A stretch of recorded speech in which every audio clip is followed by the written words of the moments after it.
Assalamualaikum warahmatullahi wabarakatuh. Perkenalkan, saya Lilis Fitriana dengan nomor NIM 53010210018 dari kelas SPI 1A. Pembuatan video saya kali ini dibuat guna memenuhi tugas matkul pengantar ilmu sejarah UAS. Untuk tema materi yang saya ambil ialah sejarah dan ilmu-ilmu sosial. A. Pengertian ilmu sosial. Ilmu sosial ialah suatu disiplin ilmu yang meliputi seluruh aspek di dalam kehidupan, mulai dari sifat seseorang atau individu, interaksi antar individu, individu dengan kelompok, dan interaksi antar kelompok. Pengertian ilmu sosial dasar ialah suatu ilmu yang mempelajari tentang berbagai macam masalah sosial, khususnya yang diwujudkan oleh masyarakat umum dengan memakai berbagai macam pengertian. Kemudian, tujuan ilmu sosial dasar adalah untuk membantu perkembangan pengetahuan atau wawasan pemikiran dan juga kepribadian agar supaya mendapatkan wawasan pemikiran sosial yang lebih luas lagi. Ilmu sosial juga berfungsi untuk mempelajari interaksi timbal balik antar individu. Beralih ke B. Hubungan sejarah dengan ilmu-ilmu sosial. Hubungan sejarah dan sosiologi yang akan kita bahas untuk pertama. Dalam mengkaji ulang sejarah masa lampau dengan menggunakan pendekatan sosiologi, maka akan terungkap segi-segi sosial dari peristiwa itu. Pembahasan pengkajian mencakup golongan sosial yang berperan, peranan dan status sosial, dan terbuka luas untuk munculnya sejarah-sejarah baru, antara lain sejarah sosiologi atau sejarah agraris. Kemudian yang kedua, hubungan sejarah dan antropologi. Sejarawan memakai konsep antropologi dalam penulisan sejarah, diantaranya dalam memahami simbol, sistem kepercayaan, dan primitif. Bila sejarah menggambarkan kehidupan manusia dan masyarakat pada masa lampau, maka gambaran itu juga mencakup unsur-unsur kebudayaannya. Unsur-unsur itu antara lain kepercayaan, mata pencarian, dan teknologi. Selanjutnya, yang ketiga, hubungan sejarah dan ilmu politik. Dominasi aspek politik dalam sejarah berkaitan dengan penggunaan sumber sejarah. Bila sumber itu dikeluarkan atau berasal dari pemerintah, maka umumnya berupa laporan kegiatan politik dan pemerintahan.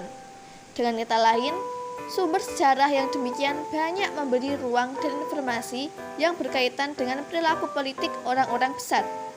Penggunaan sumber dan konsep ilmu politik dapat menghasilkan karya sejarah politik dan sejarah pemikiran politik. Selanjutnya, yang keempat, hubungan sejarah dan ilmu ekonomi. Sejarawan yang akan melakukan penulisan sejarah ekonomi harus menguasai konsep-konsep ilmu ekonomi. Konsep seperti ekonomi makro, ekonomi mikro, dan harga harus dikuasai. Banyak kebijakan pemerintah kolonial di masa lalu yang dilandasi oleh kepentingan ekonomi. Misalnya, untuk memahami sejarah perdagangan rempah-rempah di Nusantara pada abad 151 hingga abad 1703. Yang kelima, hubungan sejarah dan psikologi. Objek kajian psikologi berkaitan dengan mental atau kejiwaan pada manusia. Penggunaan psikologi dalam sejarah melahirkan fokus kajian secara mentalitas. Ilmu psikologi membantu sejarawan dalam memahami kelakuan manusia masa silam atau kelakuan atau ciri khas suatu kelompok dengan lebih baik. Masih dengan hubungan sejarah dan psikologi. Yang keenam, pertanyaan tentang di mana sesuatu itu terjadi jelas sekali mengarah pada konsep geografis. Sejarah dan geografi sudah demikian terkait, ibarat terkaitnya pelaku, waktu, dan ruang secara terpadu sehingga dapat dikatakan secara kiasan bahwa suatu daerah atau tempat mempunyai karakteristik atau ciri khas karena bekas-bekas peristiwa sejarah yang terjadi di tempat tersebut. Yang ketujuh, hubungan sejarah dan demografi.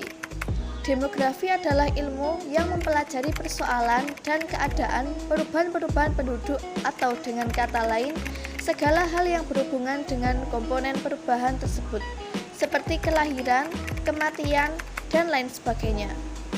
dalam menjelaskan pertumbuhan penduduk masa lampau, penurunannya, dan persebarannya dibutuhkan data yang tersedia dengan sebaik-baiknya dengan menggunakan ilmu demografis.